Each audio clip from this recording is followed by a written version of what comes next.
Hello বন্ধুরা, আবারও হাজির হয়েছি নতুন একটা ভিডিও নিয়ে আপনাদের সামনে।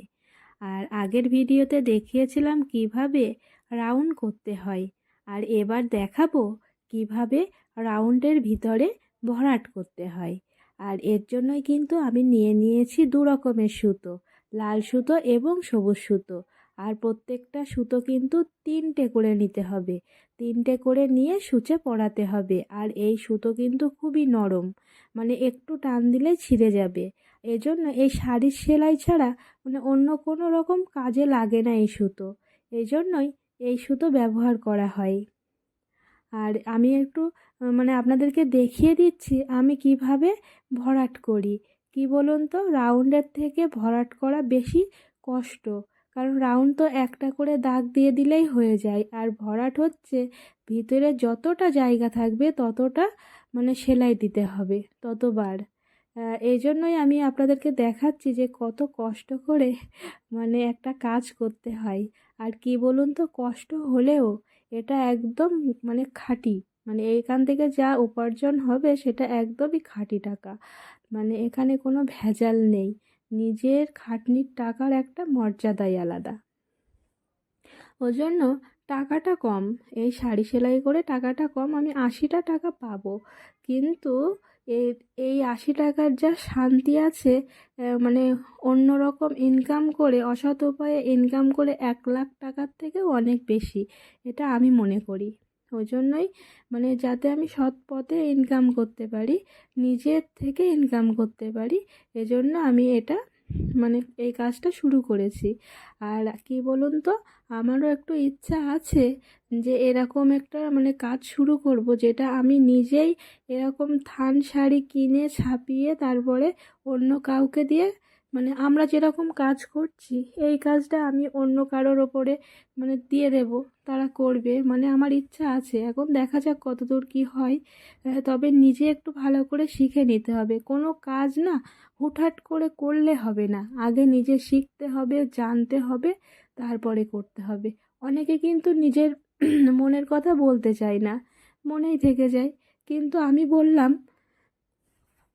তার কারণ হচ্ছে যে আমার কথা শুনে হয়তো আরও 5টা মেয়ে ইন্সপিরেশন হবে, তাদেরও ইচ্ছা হবে যে না, দিদির মতো আমরাও কাজ করব। কি বলুন তো, বসে থেকে কোনো লাভ নেই, সময় যেটা চলে যাচ্ছে সেটা জীবনেও আর ফিরে পাওয়া যাবে না। ওই জন্য আমরা যতটা সম্ভব আমরা কাজ করব।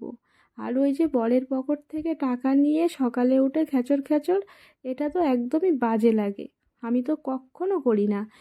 হয়তো আপনারা বলবেন যে দিদি বেশি বেশি বলছে, সত্যি কথা, আমি কখনো মানে 1 টাকা পর্যন্ত নিই না।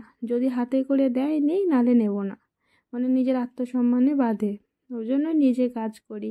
আমি কিন্তু পঞ্চায়েতে মহিলা সমিতিতে কাজ করি, হাতে এই রাত্রে বসে থাকি বলে এই কাজটা করি। আর আমার কিন্তু আলাদা, আমার আর আমার জায়ের আলাদা আমাদের জামা কাপড়ের ব্যবসা আছে। মানে আমরা বাড়িই রাখি, পাড়ায় পাড়ায় যাই না, বাড়ির থেকে সবাই নিয়ে যায়, খুব সুন্দর সিস্টেমটা। আর যারা যার যা লাগবে তারা অর্ডার করে, আমরা কিন্তু অর্ডারের মালও এনে দিই। আর আমাদের নিকটবর্তী বাজার আছে চাকদা ও সিংহের বাগান, আপনারা যারা নাম শুনেছেন অবশ্যই কিন্তু কমেন্টের মাধ্যমে জানাবেন। এই চাকদা ও সিংহের বাগান থেকে আমরা মাল নিয়ে আসি, সেখান থেকে এনে আমরা পাইকারি রেটে আনি, এনে বাড়িতে বেচি। আর আমরা শাড়ি আগে নিয়ে আসতাম শান্তিপুর থেকে, কিন্তু অনেকটা ডিস্টেন্স হয়ে যায় বলে আর যাই না। কিন্তু যখন অনেক শাড়ি লাগে, কোনো অর্ডার পড়ে বড় বিয়ের সময়, তখন আমরা শান্তিপুর থেকেই শাড়ি আনি, অনেকটা সেফ হয়। আর অল্প শাড়ির জন্য যাওয়া হয় না। আর আমাদের বিশেষ করে বিক্রি হয় ওড়না আর নাইটি, ভীষণই বিক্রি হয়। আর শাড়িও আমরা অনেক তুলি, ভালো শাড়ি, তারপরে হচ্ছে কি ছাপা শাড়ি, একটু মিডিয়াম শাড়ি, এই সব রকমই থাকে। যখন যার প্রয়োজন হয় সেটা সে নেয়। আর সামনে ঈদ আসছে, আর তার জন্য আরও ভ্যারাইটিস মাল তুলতে হবে, মাথায় একটা চিন্তা আছে। আর এবারে দেখুন, আমি কিন্তু কথা বলতে বলতে কাজটা দেখিয়ে দিচ্ছি আমি কিভাবে কাজ করি। আর দেখেছেন তো একটা কাজ একটা কাজ দিতে গিয়ে কতটা টাইম লাগছে, কি বলুন তো, পরিশ্রম করতে হবে প্রত্যেকটা কাজে। আমি যে সহজেই কোনো কিছু করে টাকা পেয়ে যাব এটা ভাবলে হবে না, পরিশ্রম করতে হবে। আর এই দেখুন, আর আমার মনে হয় না এই কাজটা করে আমি একটু শান্তি পাই, আমার খুব ভালো লাগে। এই যে নানান ধরনের ফুল, তারপরে হচ্ছে পাতা, লতা পাতা, এইগুলো মানে দেখে আমার ভালো লাগে। আমি আমার এমনি এইগুলো খুব পছন্দের একটা জিনিস। আর আমি ছবি আঁকতে খুব ভালোবাসি, আমি প্রচুর ছবি এঁকেছি। আমি ডিএলএড করেছি, সেখানে প্রচুর ছবি আঁকতে হয়, সেখানে আমি ছবি এঁকেছি। আর আমার ইতিহাসে অনার্স ছিল, ওই জন্য ছবির ওইসব কিছু ছিল না, কিন্তু ডিএলএডের সময় প্রচুর ছবি আঁকতে হয়েছে। আর যখন স্কুলে পড়তাম নিজের ছবি আঁকতাম, বন্ধুদের ছবি এঁকে দিতাম, তার বদলে মানে সারা বছরই খাবার খাওয়াতো ওরা আমার। আর দেখেছেন তো কাজ করতে করতে কত জায়গায় আটকে যাচ্ছে, মানে ধৈর্যের জিনিস। ওই যে ফ্রেমের ধারটায় আটকে গেল, ওখান থেকে খুলতে হবে, ওরকম কিন্তু একবার আটকে যায় না, অনেকবার আটকে যায়।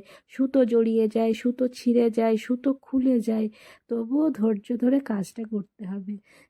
আমরা যারা ধৈর্য ধরতে পারি তাদের কিন্তু কোনো সমস্যা নেই। কেন বলুন তো? আমরা একদম পারফেক্টভাবে রেডি হয়ে যাব ধৈর্য ধরলে। আর এই দেখুন একদম রেডি হয়ে গেছে ভরাট দেওয়া। আর কেমন লাগলো অবশ্যই কিন্তু জানাবেন। আর সকলে খুব ভালো থাকবেন এবং সুস্থ থাকবেন। ধন্যবাদ।